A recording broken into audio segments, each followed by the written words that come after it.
Welcome to Waging War, the podcast where we discuss the battle between truth and lies. We believe that if you know the truth will set you free. Hello, welcome to Waging War. This is, well, I don't know what episode it would be because I don't know when we're going to air it. However, I'm sitting here with TK Hindman, who's our clinical director, and we're going to have a conversation today about a topic that can be controversial. I don't think it's spoken to enough, especially from a Christian perspective. I think it's very important to really tease through some of these things.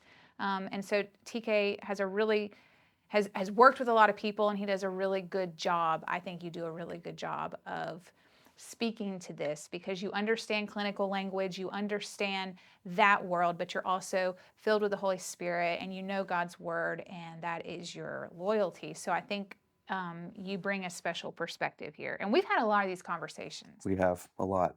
So, and what we're going to be talking about specifically are personality disorders. And I think we're going to touch primarily on maybe borderline personality, narcissistic personality disorders, and just talk through that. Yeah. So will you define clinically what a personality disorder is? It's a good question. So all personality disorders are really characterized by just a pervasive pattern of thought, beliefs, and behaviors that, and this is important, are outside of cultural norms or cultural expectations. So every personality disorder fits within that purview.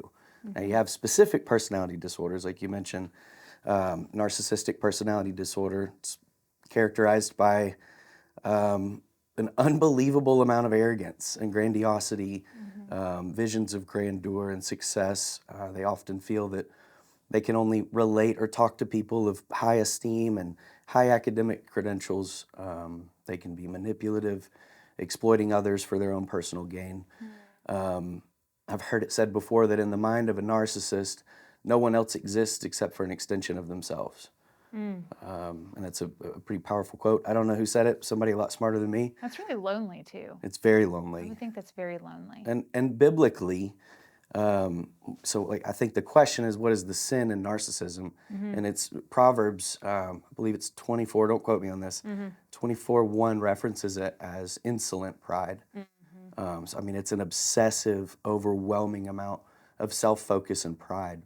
And there's some overlap there between narcissistic personality disorder and borderline personality disorder. So borderline personality disorder is characterized by an incredibly unstable sense of self-image. And so we have a similarity there with narcissism, except that the unstable self-image in borderline personality disorder is triggered by extreme emotional dysregulation and fear of abandonment. And that's the primary differentiating factor between the two. So the borderline personality disorder is kind of always in this state of being terrified that the people they love or the people that love them are going to leave. And so, and in my experience, even at the clinic, what I've noticed is people that have borderline personality disorder, it seems to almost operate on a spectrum from high functioning to low functioning. And as people with borderline personality disorder get involved in more intimate relationships, the symptomology ticks up. They get worse. So unstable self-image, there's often a history of self-harm as well with borderline personality disorder. So let's say somebody struggles with self-harm and they're thinking, oh my goodness, do I have borderline personality disorder? So whenever you diagnose someone, I've heard you say it's a cluster of symptoms. It's not just this one-off, like if you struggle with arrogance and pride, you're a narcissist. Right. It's a cluster it's way more complicated. It's more pervasive and more complicated. So could you kind of talk about what what it looks like? Sure. Some of the symptoms. So I mentioned emotional instability with borderline personality disorder, extreme difficulty in interpersonal relationships. So they're really hard to get along with. Relationships are often fleeting. People often push them away. And someone with borderline personality disorder truly believes that everyone will abandon them. And so there's a lot of reaching behaviors and dramatic behaviors, the self-harm, the suicidal ideation fantasy. Oftentimes it's just an attempt to pull people back in. If someone's struggling with self-harm, it does not mean they have borderline personality disorder. I think borderline personality disorder exists in less than 1% of the population. So Oh, it's not as common as you would think, but it is far more common in outpatient mental health clinics. Impulsivity is another feature of borderline, and so with that we have reckless sexual behavior, substance use, gambling, whatever it may be. I mean, when I look back at my life, there's a period in my life where I'm thinking I could fit the Sure. bill, no problem. I could, and I think I've talked to you about this before, and other people may not struggle with this, but if I see, oh, I struggle with that, oh, I struggle, I'll try to fit myself into these boxes. But this is something that's very, very specific. It's a cluster of symptoms. is. It's very pervasive. So why is it called personality disorder? When I think of personality, I mean, personality, I would think is something given by God, and God doesn't make broken things. So do you think that's the best way to put it? Or, I mean, I It's a don't know great the, question. I mean, your personality is unique to you. It's Right. kind of your character makeup, right? And I agree with what you said. God doesn't make us broken. Broken enough to need Him, but not Right. so broken that we behave in relationships in a manner that would cause us to be isolated from the world. Our design is not Right. broken. God created us to be in Yeah. relationships with people and in perfect harmony and in fellowship with others. You take a personality disorder, more often than not, I want to be careful not to say incapable, but when they aren't healthy, they are incapable of being in a community. And so, So that's a really good question. Nobody's ever asked me that before. Yeah, and I realized, like, I noticed as I'm asking this question, I don't think we've really talked through this before, but it's something that I've pondered. Is personality, I think, is a trait. As I have red hair and green eyes, it's almost like something that's God given. Sure. But I can understand how it's labeled as personality disorder because it's so ingrained into the person. It's such a stronghold, I guess you could say. Yeah. And you and I have had this conversation also about labels, and I have struggled with the thought of labeling someone with, oh, this is a borderline, or this is a narcissist, or this is because does that is that their identity? So nature, nurture, and choice it is a part of the equation in all diagnoses. The scientific community gets really stuck in the nature piece, sometimes the nurture, but they often remove choice from the equation altogether. And so in our culture today, with people who, kids get a diagnosis of borderline personality disorder or bipolar type 1, and they just run with it like, oh, well, choice has been removed from the equation. It's not my fault and I can't help it. That's not true. No. That's not true. Yeah. There are things that you can do. It's not a get out of jail free card or a handicap sticker. Yeah, I often get a little frustrated whenever you hear about these mass shootings. Yeah. And people go in and they commit these atrocities, and the first thing society will go to, well, second thing probably, first thing is gun control. Second thing that they will run to is, we need better mental health help. Yep. You cannot blame that kind of atrocity No. on some kind of disorder. And I'm going to say something that's probably a little controversial, but as Christianity has slowly died in this country, the shootings, the murders, the mass shootings have gone up. And there's something about the moral fabric of this country was founded on biblical principles by, our founding fathers were all believers. It's not nothing that now that's dying in our government, and our country is dying. It's not a coincidence. Call it mental illness, call it whatever you want, but I'm not saying mental health isn't a thing or mental illness isn't real, but I think that we run to those categories way too quickly and remove personal responsibility, and the reality of moral decay is really the problem. And also, when you have a society that has now come into agreement that you can create your own truth, that you can say what is objective truth is, and deny that, you're creating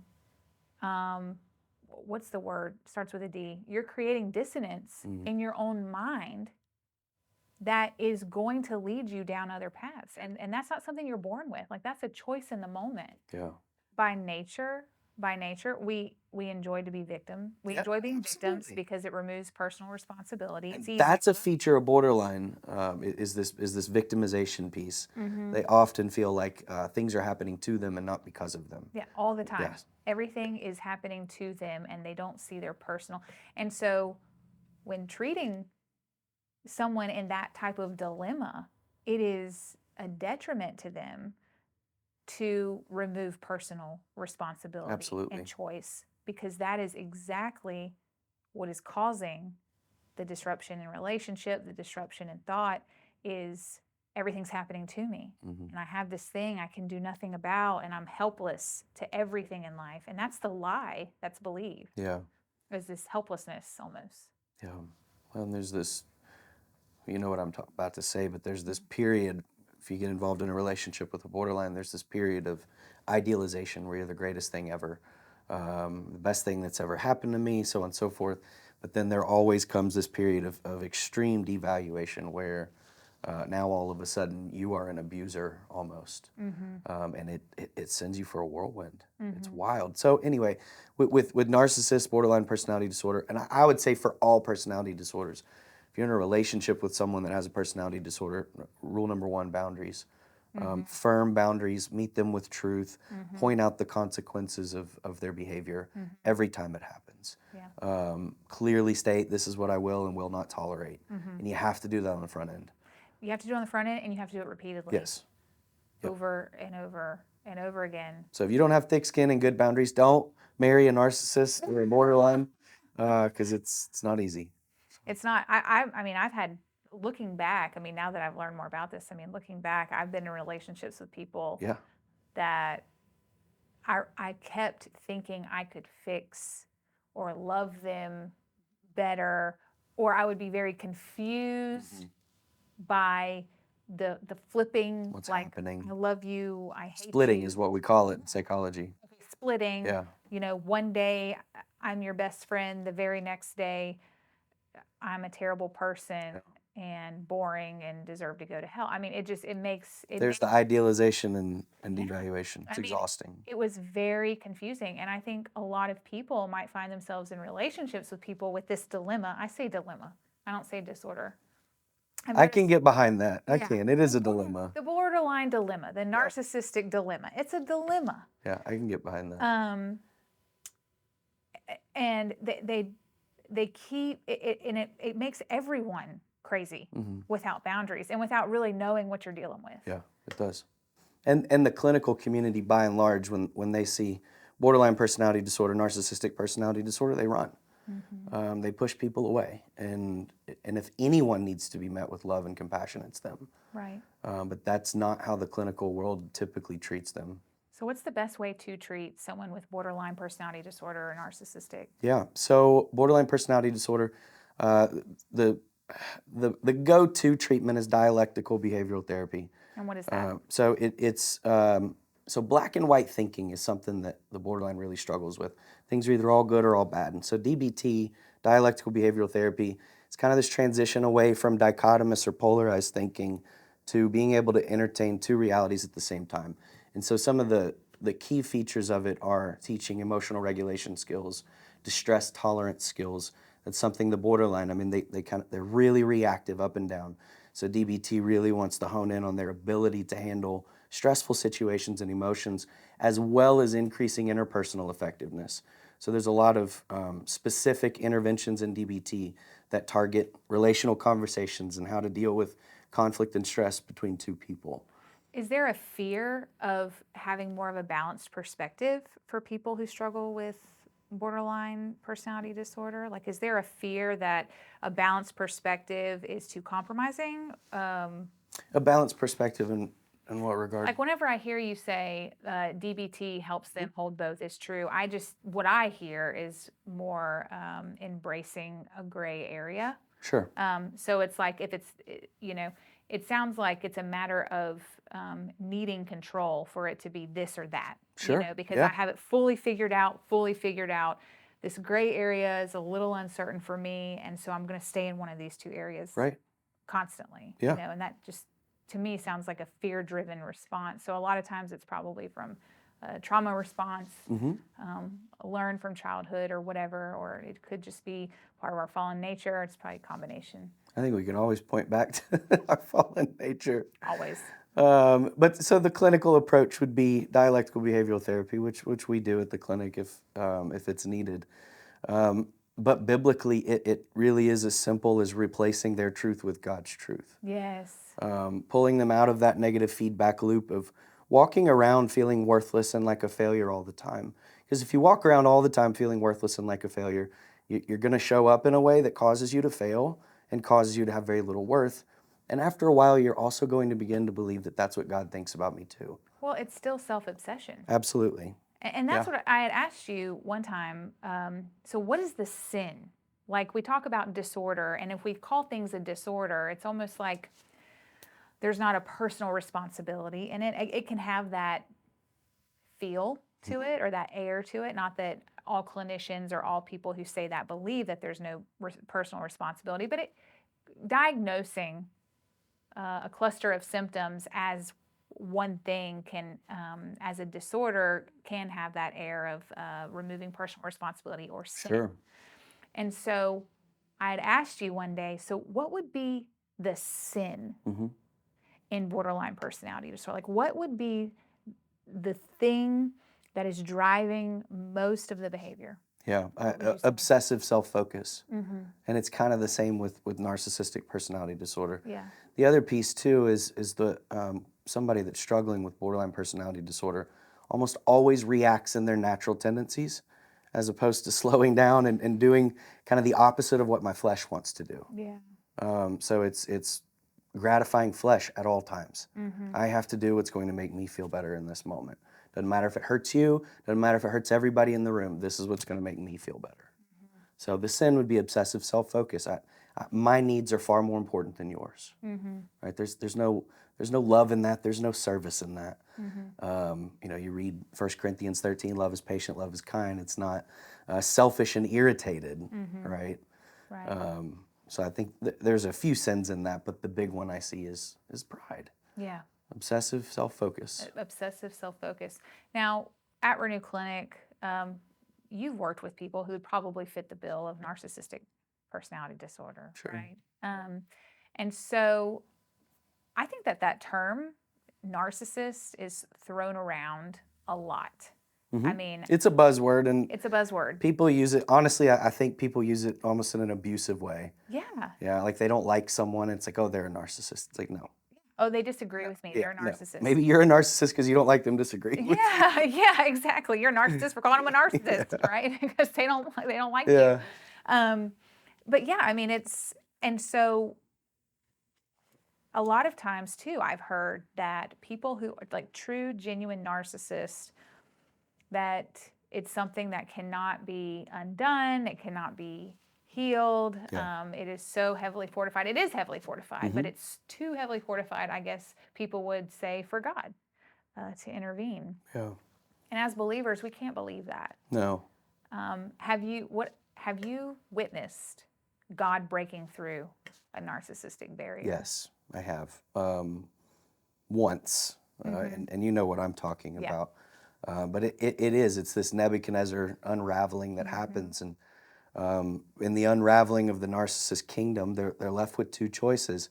They can continue to fall in love with this false sense of self and inflate themselves and lose everything around them, and that's often what happens. Or they can begin to embrace reality for what it is.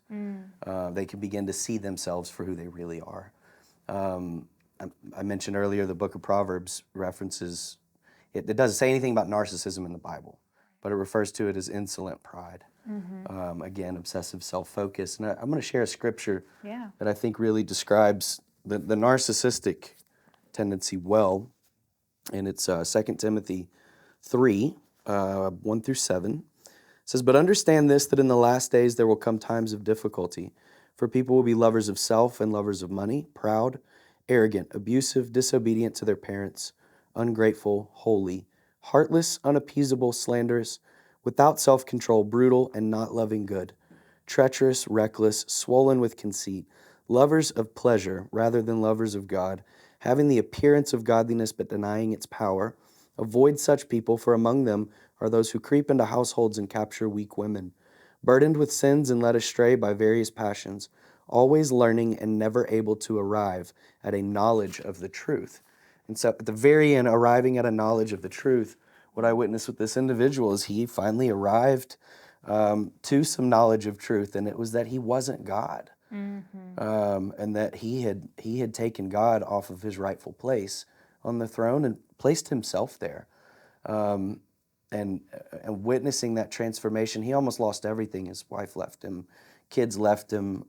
He was couch surfing, and in the midst of this, 7-8 months of the unraveling that happened, I watched God humble him beyond what the clinical world would say is impossible, right? And now today, he and his wife are teaching a marriage class at church, and it's really neat to see him with his family, and he's not the same person. Right. So I do believe that people with narcissistic personality disorder can heal, but it's an ugly, painful process. I mean, look at Nebuchadnezzar. Yes. God put him out of his mind. It took 7 years. Yep.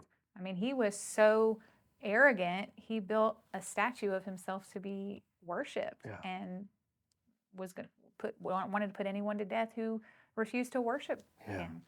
But and there's an extreme, so the narcissistic personality, there is an extreme self-loathing that happens with them, and it doesn't appear like that on the outside. I mean, they are filled with self-hatred. And so when I talk about the unraveling, it's also this recognition of how much I truly hate myself.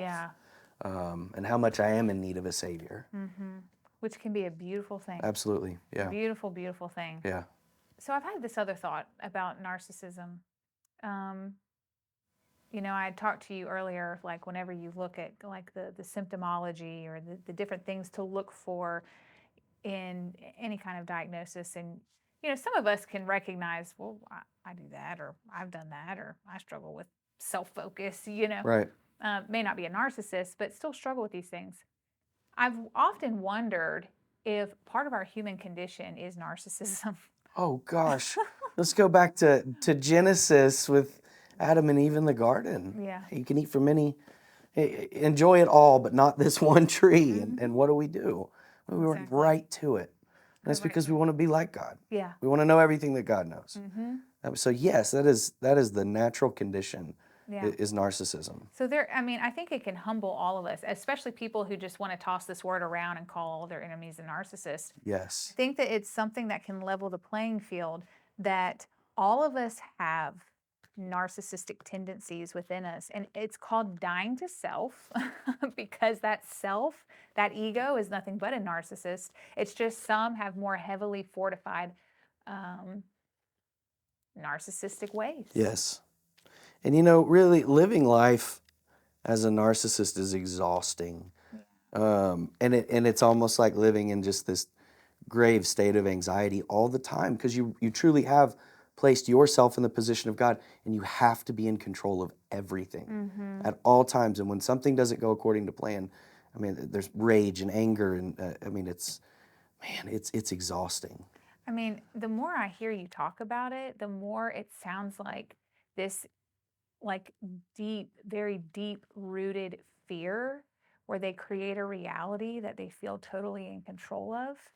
Yes. And they are and they cling to that reality with a death grip because the fear of reality, of true reality, is so significant.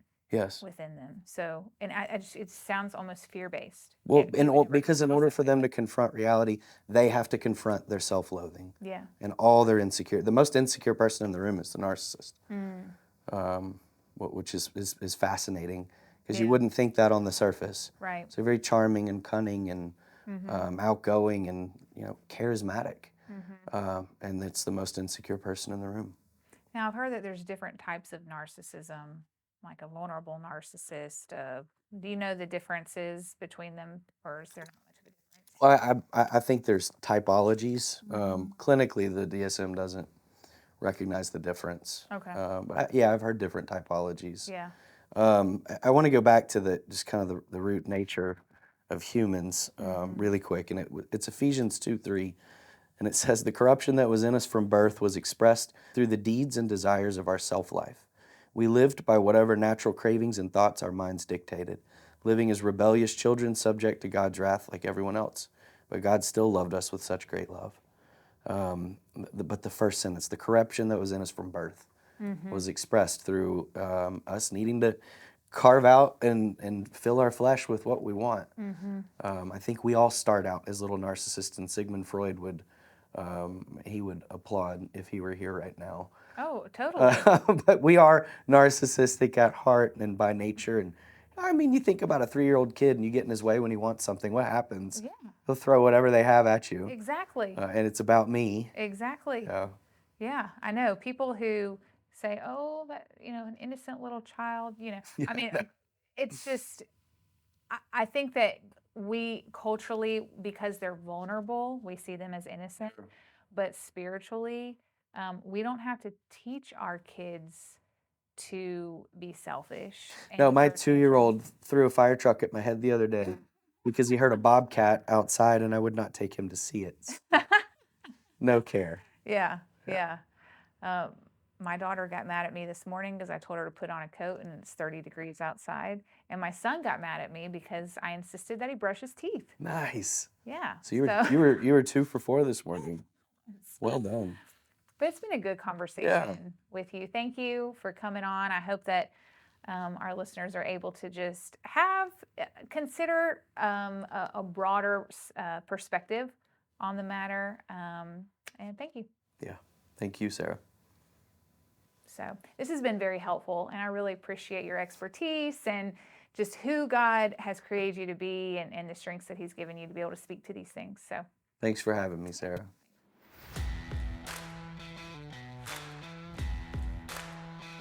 This has been Waging War. Thanks for fighting alongside us this week.